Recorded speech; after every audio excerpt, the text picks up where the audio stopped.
gaja que agora me ultrapassou aqui no trânsito. O território da Jordânia é algo acidentado. Tens a típica, a famosa King's Highway, que é incrível. King's Highway era uma das estradas que pertencia à Rota da Seda.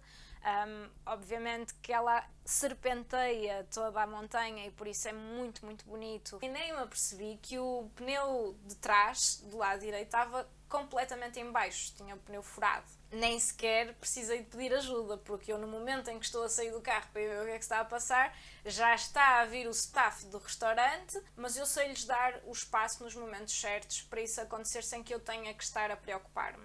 Este projeto independente conta com o apoio de pessoas como tu. Considera apoiar em patreon.com/metamorfoseambulante. Olá, bem-vindos à Metamorfose Ambulante. Hoje temos de volta a Karina. Olá, Karina. Alô, Pedro. A Karina veio na primeira ronda de gravações da Metamorfose, se não estou em erro. Eu, se não estou em erro, fui a quarta pessoa a passar por aqui, que eu fui repescar essa entrevista há muito tempo, para me lembrar o que é que tinha dito. E de facto acho que era o número 4 que estava lá. E agora é o número 120 e tal, não sei.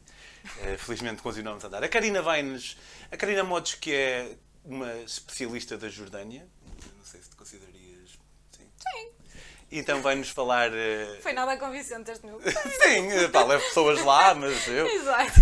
Mas sim, ela está apenas a ser modesta. É uma especialista da Jordânia. Vai-nos falar da última viagem que fizeste? Ou... Não foi a última, na verdade foi a primeira desde que terminou, entre aspas, a pandemia e voltou a ser possível viajar. Portanto, foi em outubro do ano passado.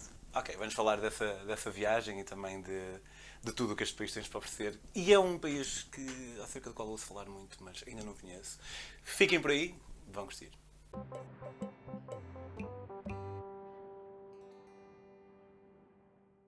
Olá, Karina! Olá, Pedro. Estás de volta? Estou de volta, sim.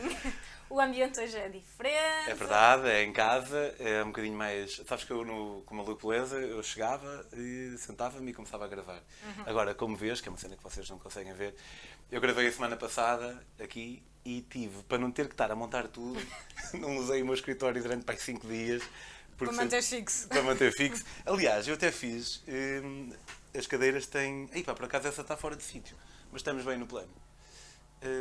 Levanta-te um bocadinho e depois eu corto isto. Porque eu fiz umas marquinhas no chão para saber exatamente onde é que as cadeiras vão ficar.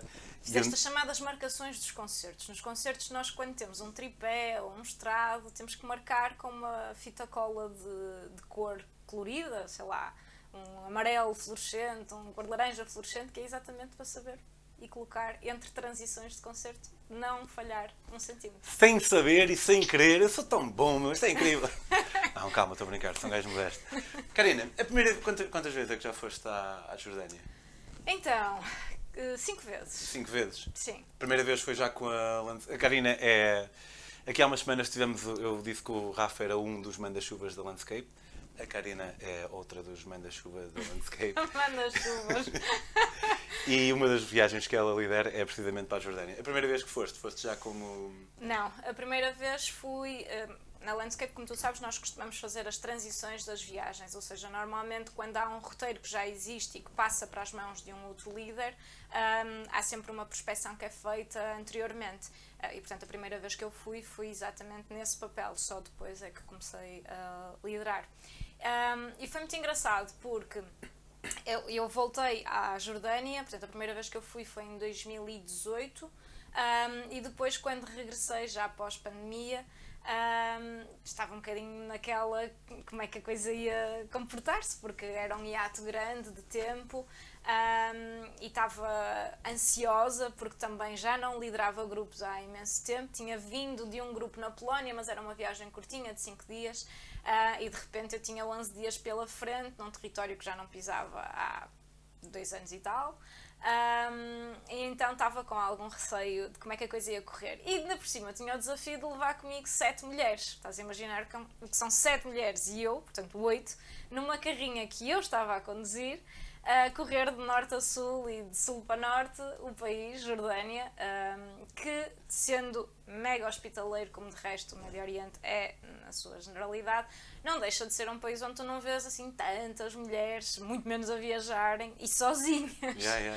E, portanto, toda a viagem foi marcada por essas constantes abordagens, sempre muito respeitadoras, mas com um certo quê de charme à mistura, porque afinal de contas eram sempre 8 mulheres que saíam, e ainda por cima com diferentes gerações. Nós tínhamos a matriarca, que é uma viajante nossa de 70 e poucos anos, que é assim incrível, tu acho que já conheceste até. É aquela senhora a Teresa. de Rio Maior. Exatamente.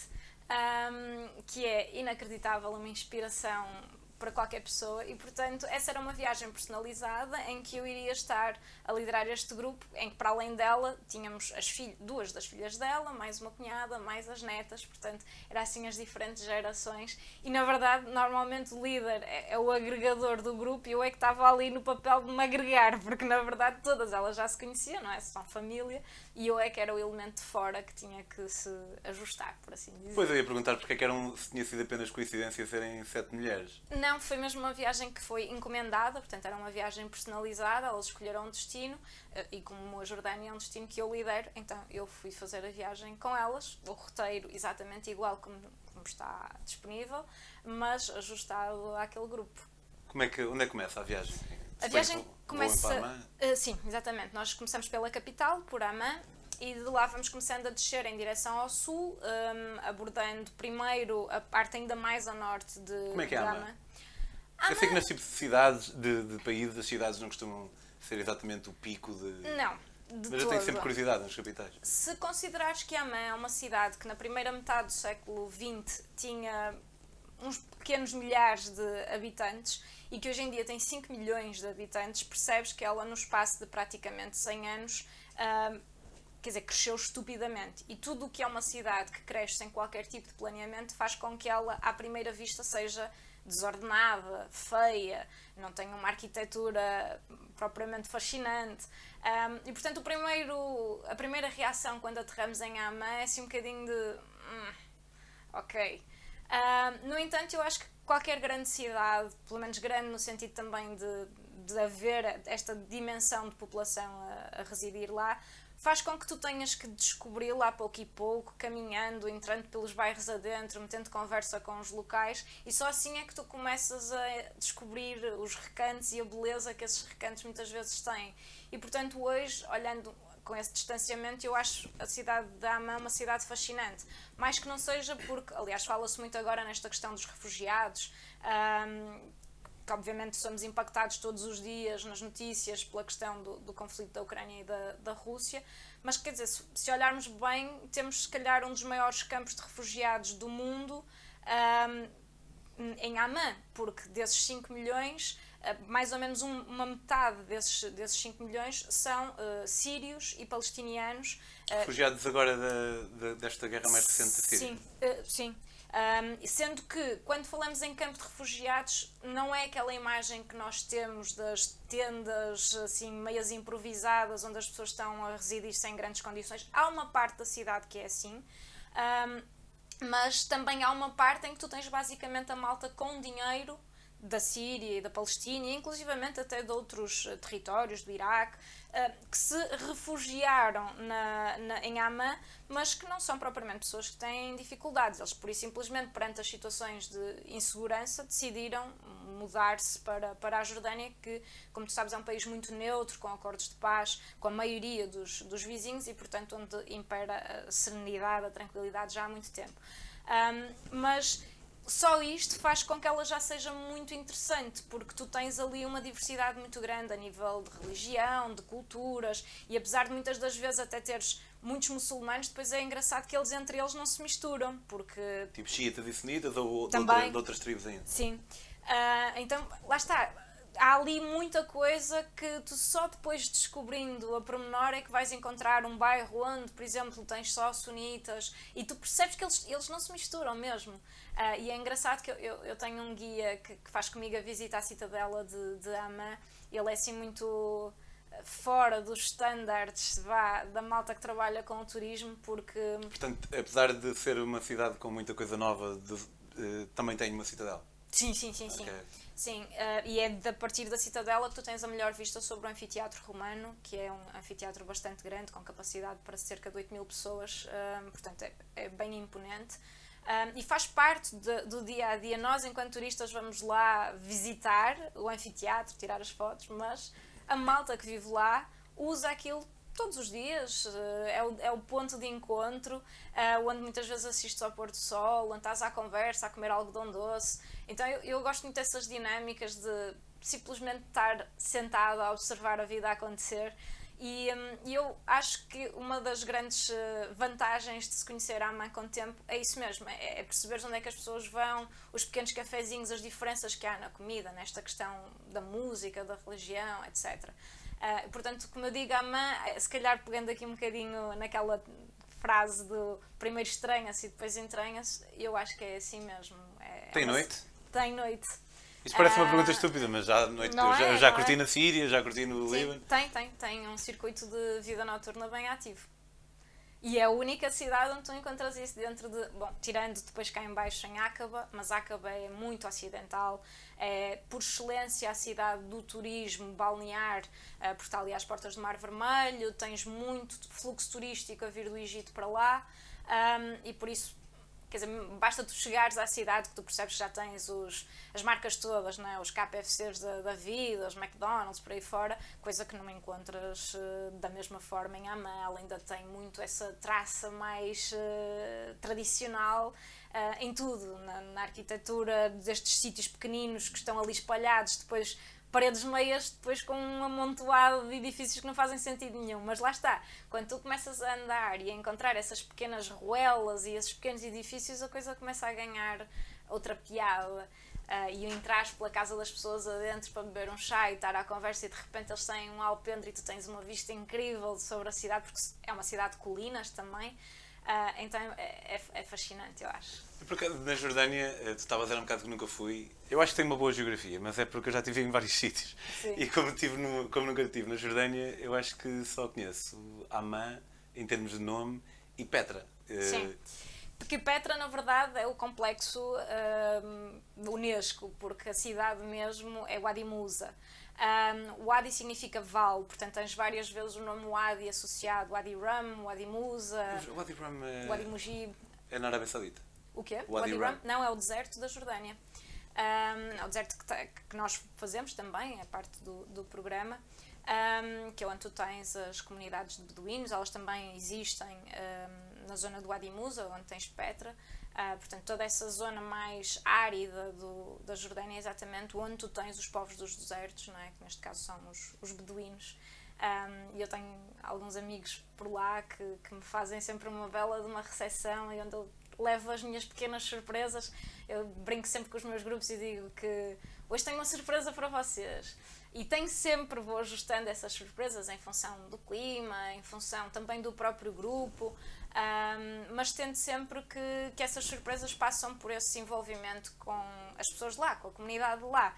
Primeiro porque é a oportunidade que elas têm muitas das vezes de colocarem questões que de outra forma se sentem um bocadinho menos à vontade para as colocar, porque ou têm a ver com a religião, ou têm a ver com algo mais do ponto de vista social, e podem ficar receosos, sei lá, com medo que do outro lado não seja bem entendido. E então esses momentos servem para isso, mas servem também para nós entrarmos realmente naquilo que é a cultura. Sei lá, não há nada melhor do que tu estares em Petra, onde toda a gente vai comer cá em baixo aos restaurantes, e é assim um amontoado de gente num restaurante normal. E eu não faço isso, eu levo a malta a comer num sítio especial com vista para a fachada do Tesouro, lá em cima, no trilho que nós fazemos. O Tesouro sendo aquela famosa... Sim, é a fachada que toda a gente conhece como Petra. Pronto, Petra é um complexo gigante, mas essa é a fachada principal. E nós almoçamos a ver a fachada junto dos meus amigos beduínos, com a família. E estamos lá, eles cozinham para nós, então é assim uma experiência muito rica, muito bonita. E dançamos e fazemos uma série de coisas, como de resto, acho que é o que tem que se levar dali, a experiência, não é? Mas primeiro, agora já vou sabendo, porque vou conversando com o pessoal, vou sabendo um bocado mais que Petra não é só aquele templo, mas mesmo assim também não sei muito bem. É toda uma caminhada para lá. Conta mais ou menos como é que é. Tu tens 3 trilhos principais. Na verdade, antes de chegares à quem fachada... vai a Petra, quantos dias é que passa, o que é que faz? Eu acho que o ideal é tu fazeres uma primeira visita, que pode ser uma manhã ou uma tarde, na companhia de um guia, para teres uma noção do que é que tu estás a visitar, senão aquilo, como alguns amigos meus me dizem, pá, vais para lá ver um monte de pedras. Pronto, então é importante teres essa noção do que é que estás ali a visitar, até porque era o reino dos nabateus, não é? Portanto, há aqui uma civilização antiguíssima que lá viveu e é importante perceberes o que é que cada uma daquelas coisas significa, onde é que era o suco, o que é que aquele monte de pedras, como alguns lhe dizem, o que é aquilo, é um mausoléu, o que é. Então, no primeiro dia vais fazer essa visita para interpretar aquilo que tu estás a ver. E depois eu acho que é interessante teres um dia só para ti, para estares a desfrutar, para tirares as fotos que quiseres, absorveres o sítio.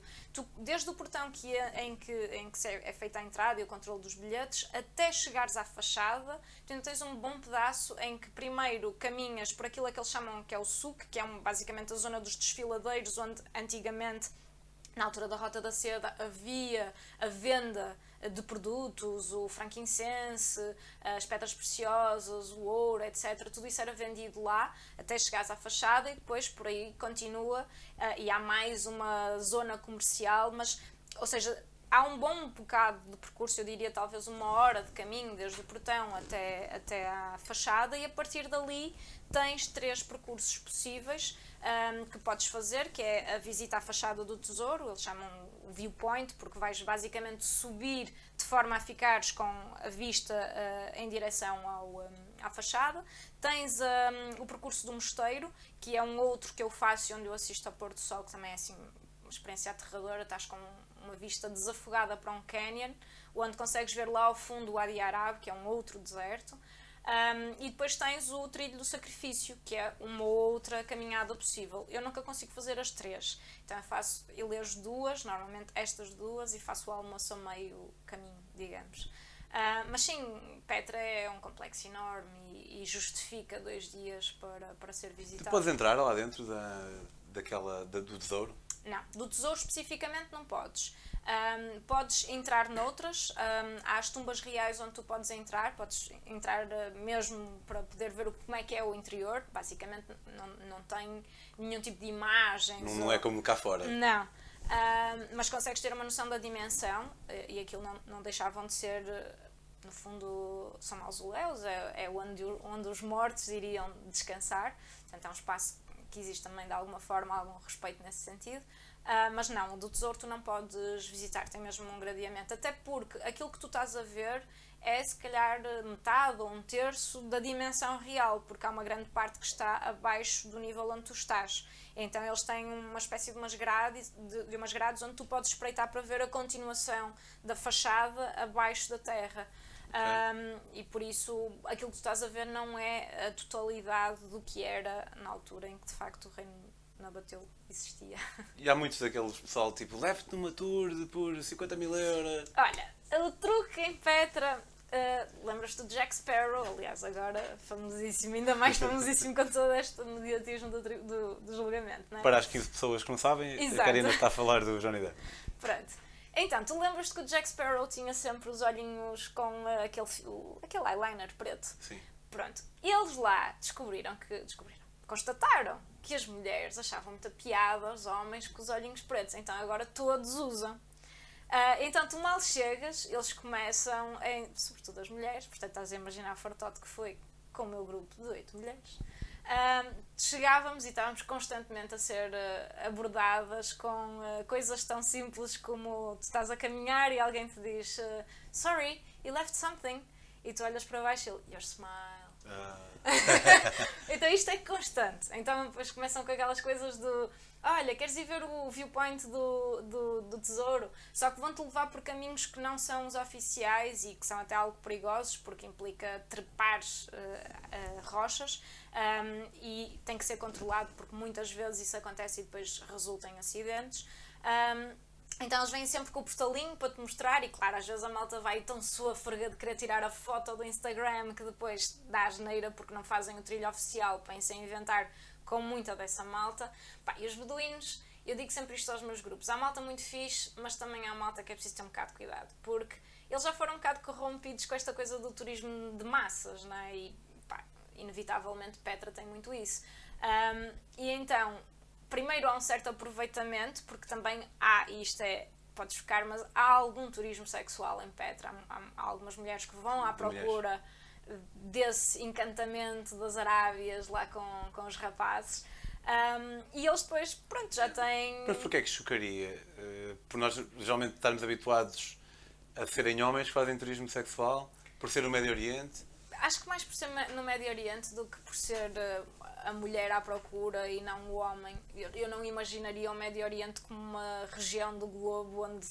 Não é? Sim, tipo, sei lá, se me estás a falar da África, evidente, ou sei lá, Sudeste Asiático, mas no Médio Oriente não era assim, e eu depois vi muito isto a acontecer. E achava piada, aliás, acho piada que muitas das vezes a malta do meu grupo não percebem, então acham muito inocente. Eu já estou a ver o filme à distância a acontecer.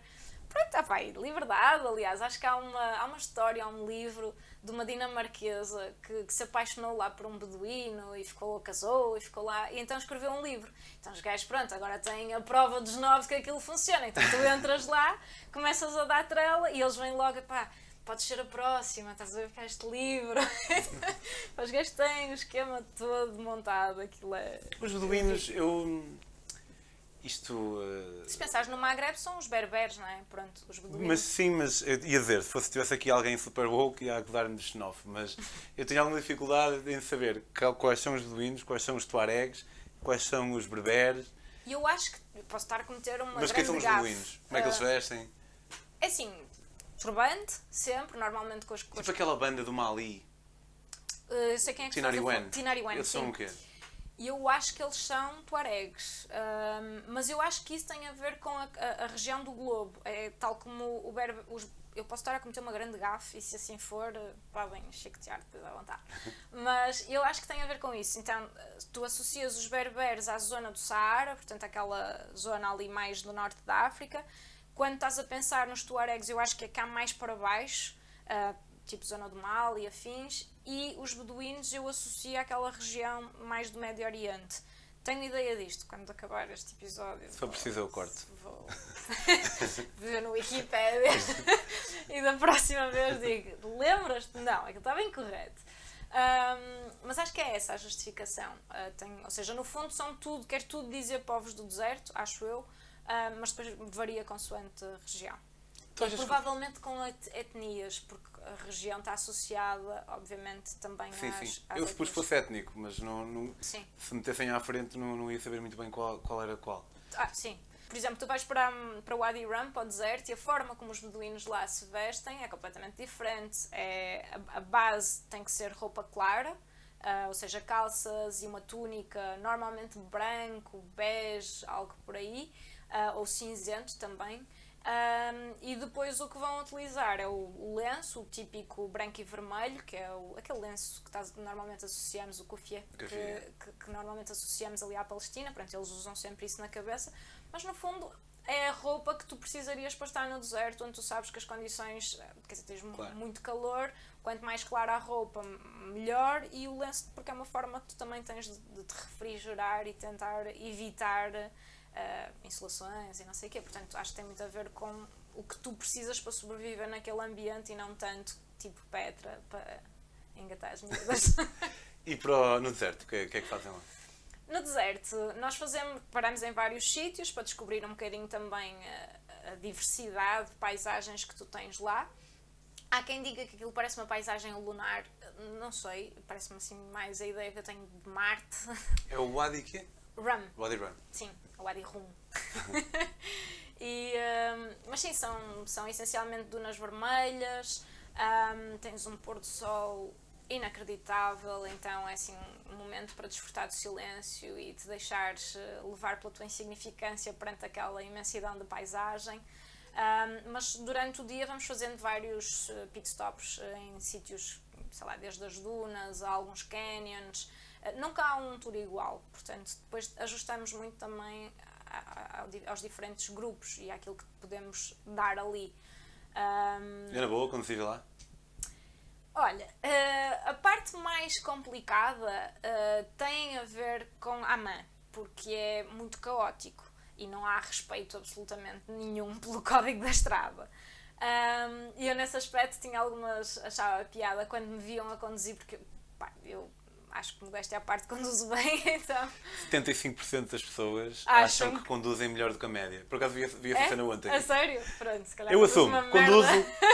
eu conduzo um bocadinho pior que a média. É? Ah pá, não sei, eu acho que conduzo relativamente bem. Também conduzo muito e por isso é que, pronto, espero cada vez conduzir menos, mas sim, tenho que fazer muitos quilómetros, então acabo por estar habituada.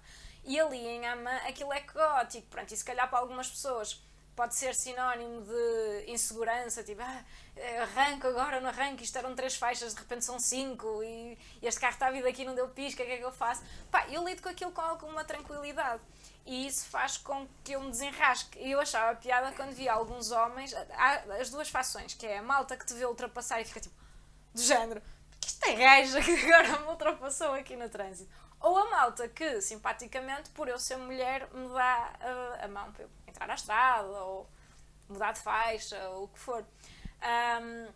Depois, para além disso, o território da Jordânia é algo acidentado. Tens a típica, a famosa King's Highway, que é incrível para se...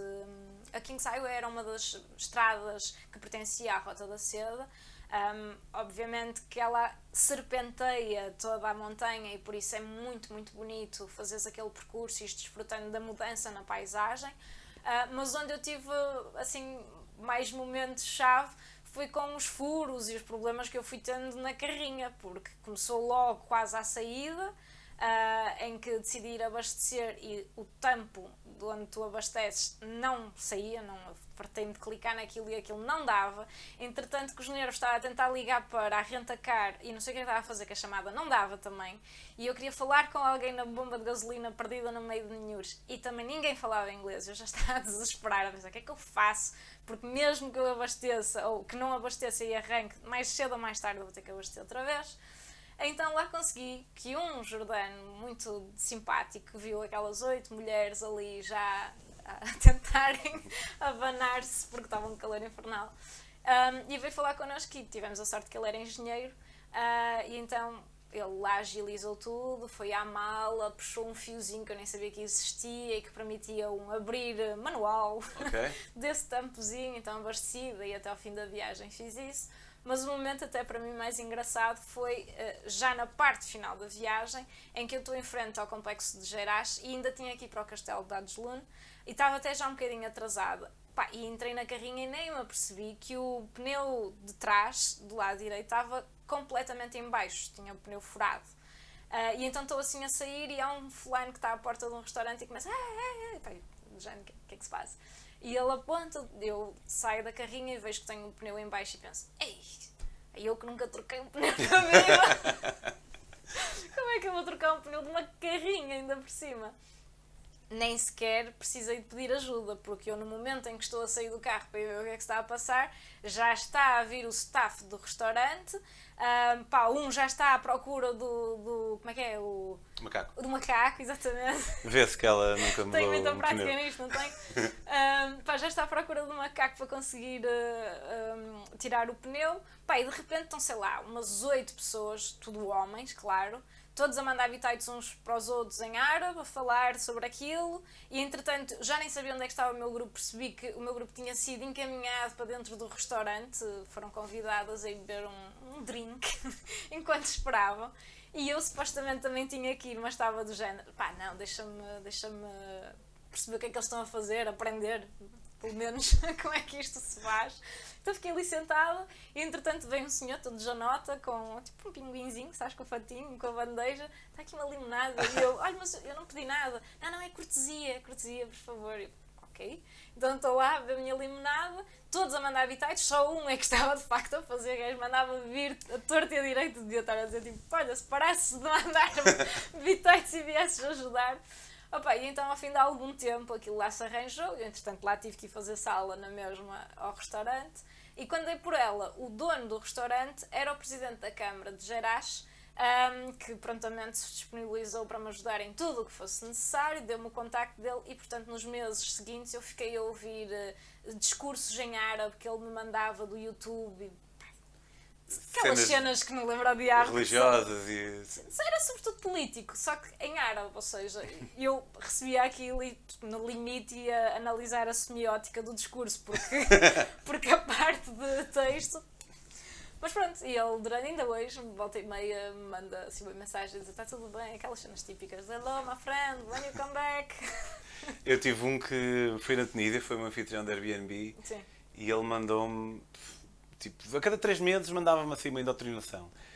E eu tive que dar a chega para lá, tipo, man, eu não acredito em Deus, eu não estou a tentar convencer-te a não acreditar em Deus, por favor, deixa-me em paz.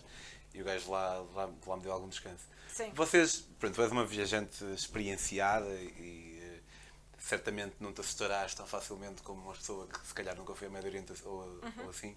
O resto do pessoal lidava bem com os eventuais avanços do pessoal. Sim, também porque... Eram sempre tão inócuos quanto You Dropped Your Smile. Sim, mais ou menos. Eu quando vou com um grupo, eu obviamente quero que aquelas pessoas tenham o seu espaço para poderem desfrutar, mas eu sei-lhes dar o espaço nos momentos certos para isso acontecer sem que eu tenha que estar a preocupar-me. E, portanto, se eu tenho uma rede de pessoas que conheço lá, em quem confio e que sei que me vão respeitar as pessoas do meu grupo, eu não preciso de as sujeitar a uma situação que me é totalmente desconhecida e onde aquilo pode descambar. Portanto, eu nunca tive essas situações de estar num contexto onde o meu grupo pudesse estar melindrado por uma abordagem menos correta, porque, inclusivamente, em Petra, eu tenho os meus amigos lá.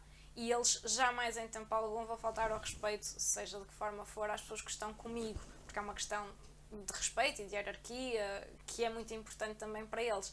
Por isso, se calhar isso poderia-me acontecer mais a mim quando eu estou sozinha e aí sim vou, se calhar, à procura um bocadinho mais desse desafio, e também aí eu deixo muito que o instinto fale e, portanto, sei mais ou menos selecionar o que é que eu devo ou não devo fazer, sobretudo se estiver sozinha. Mas com o meu grupo, eles têm esse espaço, mas têm esse espaço com as pessoas que eu sei que lhes vão proporcionar um bom momento e que lhes vão permitir eles próprios se libertarem, às vezes, desses preconceitos e conhecerem a cultura e falarem com eles sem estar com aquela coisa de mas ele é um homem, eu estou aqui, se calhar, a fazer demasiadas perguntas, isto pode ser mal interpretado. Não, eu estou a dar essa possibilidade com as pessoas que eu conheço e tenho confiança nelas. Estamos na meia hora. Quais são os outros? Falaste aí de alguns nomes também que eu não conhecia. O Castelo de Adjloun. Temos... É o quê? O Castelo de Adjloun é um castelo que fica mesmo a norte da Amman, é o mais a norte, e é o único castelo que não é propriamente islâmico. Os outros tinham sempre ligação ao Saladino, que tinha a ver com o avanço dos católicos. Portanto, esses castelos pertencem ao período das Cruzadas, mas não é o caso de Adjloun. Depois temos o Jerash, que é um complexo greco-romano, também vamos visitar. O Mar Morto, a cidade de Madaba, que é a cidade dos mosaicos. Temos a comunidade de Dana, que fica às portas de um canyon, é lindo. É assim uma aldeia histórica que está a ser recuperada e é muito interessante esse contacto que nós temos com as pessoas de lá. E fazemos um trilho lá também, muito interessante. Depois temos a cidade de Petra, temos o Wadi Rum, o deserto, e terminamos com um cheirinho de Aqaba no sul, só para molhar os pés, ou o corpo inteiro, no Mar Vermelho, e depois regressamos. É uma estafa o último dia, porque temos que fazer estes 400 e tal quilómetros de regresso à Amman, mas vale a pena, e depois terminamos de volta à Amman. Altamente, olha, Karina, muito obrigado. Obrigada. Passou a voar. Sim, obrigada. Se quiserem seguir a Karina e eventuais aventuras mundo fora, podem fazê-lo em karinapuff.puff. Acho que é só Karina Puff sem ponto. Karina Puff, tipo P-U-F-F. Yes. E também, se procurarem Jordânia, Landscape, Karina, certamente onde encontrar o link se quiserem ir com ela, ou noutra viagem qualquer.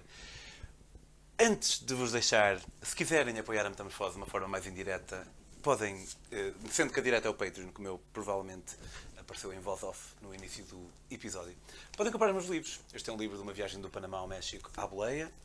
Este é um livro de uma viagem de Portugal à África do Sul de Bina. E este é de uma viagem de Portugal a Singapura por terra. Podem comprá-los em daquili.com. Subscrevam o canal, falem à vossa família. A Karina voltará daqui a umas semanas Até lá, Karina. Obrigado, Pedro. E nós vemos para a semana. A menos que para a semana seja a quarta terça-feira do mês, ou quinta, nesse caso não haverá. Tchau, tchau.